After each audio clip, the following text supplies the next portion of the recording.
Jasón, ¿no duermes? ¿Sabes de la dureza de las próximas horas?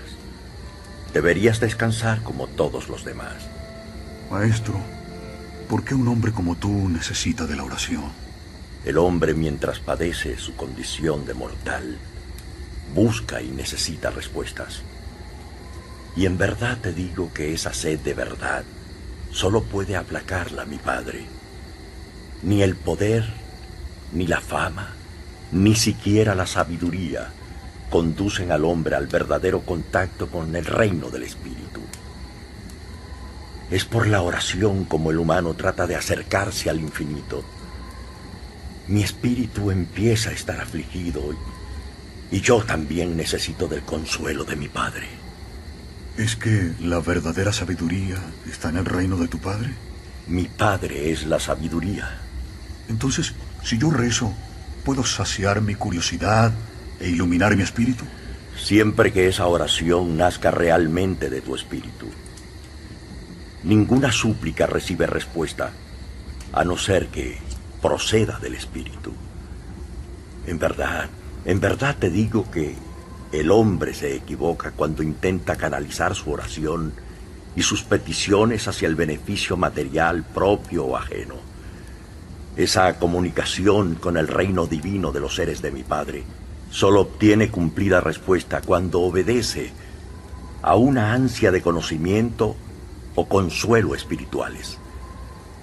Lo demás, las necesidades materiales que tanto os preocupan, no son consecuencia de la oración, sino del amor de mi Padre. ¿Por eso has insistido tanto en aquello de buscar el reino de Dios y su justicia? Sí, Jasón. El resto siempre se os da por añadidura. ¿Y cómo debemos pedir? Como si ya se os hubiera concedido. Recuerda que la fe es el verdadero soporte de esa súplica espiritual. Pero no siempre es así. Cuando las oraciones provienen en verdad del espíritu humano, a veces son tan profundas que no pueden recibir contestación hasta que el alma entra en el reino de mi Padre. Si el hombre no ha alcanzado el grado espiritual necesario y aconsejable para asimilar el conocimiento emanado del reino, deberá esperar en este mundo o en otros hasta que esa evolución le permita reconocer y comprender las respuestas que aparentemente no recibió en el momento de la petición. El silencio no significa olvido. El hijo está siempre en el derecho de preguntar a sus padres, pero estos pueden demorar las respuestas, a la espera de que el infante adquiera la suficiente madurez como para comprenderlas. ¿Debo pensar entonces que la demora en la respuesta a mis súplicas es señal de mi progresivo avance en el mundo del espíritu? Hay infinidad de respuestas indirectas, de acuerdo con la capacidad mental y espiritual del que pide. Pero cuando una súplica queda temporalmente en blanco, es frecuente presagio de una contestación que llenará en su día a un espíritu enriquecido por la evolución. ¿Por qué resulta todo esto tan complejo? No, querido amigo. El amor no es complicado. Es vuestra natural ignorancia la que os precipita a la oscuridad, o la que os inclina a una permanente justificación de vuestros errores. ¿De verdad el acceso al reino de tu Padre está al alcance de todos los mortales? El reino de nuestro Padre está en el corazón de todos y cada uno de los seres humanos. Solo los que despiertan a la luz del Evangelio lo descubren y penetran en él. ¿A quién aborrecer más? En el corazón de mi Padre no hay lugar para el odio. Deberías saberlo. Guárdate solo de los hipócritas, pero no viertas jamás en ellos el veneno de la venganza. ¿Quién es hipócrita? Aquel que predica la vía del reino celestial y en cambio se instala en el mundo. En verdad te digo que los hipócritas engañan a los simples de corazón y no satisfacen más que a los mediocres. ¿A quién estimas más? ¿A un hombre espiritual o a un revolucionario? Prefiero al hombre que actúa con amor, aquel que es capaz de amarlo todo. ¿Pero qué me dices de las injusticias? ¿También debemos aprender a amar a los que nos humillan o tiranizan? Cuando llegue el caso, pide explicaciones a tu hermano, pero nunca le odies. El mayor error de tu mundo es su falta de generosidad. El que conoce y practica el amor no suele tener necesidad de perdonar. Siempre está dispuesto a comprenderlo todo. La humanidad a veces se emborracha y embota con sus propios hallazgos y triunfos, olvidando que su auténtico estado natural reside en la serenidad de su espíritu. El día que despierte de tan pesado letargo, volverá sus ojos al sendero del amor, el único que conduce a la verdadera sabiduría. El cansancio empezaba a apoderarse de ambos, y de mutuo acuerdo decidimos descansar las escasas horas que restaban ya para el alba.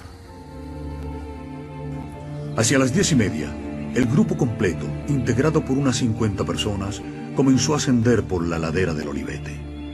Yo, algo rezagado, advertí a Eliseo de la dirección que seguía el grupo, en previsión de cualquier aproximación a la zona de seguridad del módulo. Al llegar a la cima del monte, el nazareno rogó a sus amigos que tomaran asiento y que escucharan sus palabras. No es incompatible ser hijo del reino espiritual y ciudadano del gobierno secular y civil. Es deber del creyente dar al César lo que es del César y a Dios lo que es de Dios. No debéis rendir culto espiritual a los gobernantes de la tierra, ni tampoco debéis emplear la fuerza física de los gobiernos terrenales.